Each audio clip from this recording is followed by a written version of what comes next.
লাস্টে এই নাটকের আরো একটি ডায়লগ থাকছে, মনে রেখো আমি আসবো, যে ডায়লগটি অনেক ইমোশনাল ছিল। মনে রেখো আমি আসবো, মেঘের উপর পঙ্খিরা জোরে, কাঠ গোলাপের সুবাস নিয়ে সাত সাগর 13 নদীর পরে। এছাড়াও বাস্তব ধর্মী কিছু কথা নিয়ে এই নাটকের শেষের দিকে ছিল আরো একটি ইমোশনাল ডায়লগ। আমরা কে, কতদিন আর কতক্ষণ বাঁচবো সেটা কি আসলেই আমরা জানি রই? আজকে আছি, কালকে তো নাও থাকতে পারি।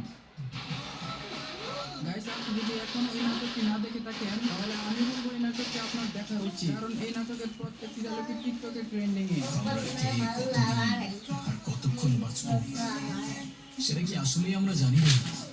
আজকে আছি, কালকে তো নাও থাকতে পারি।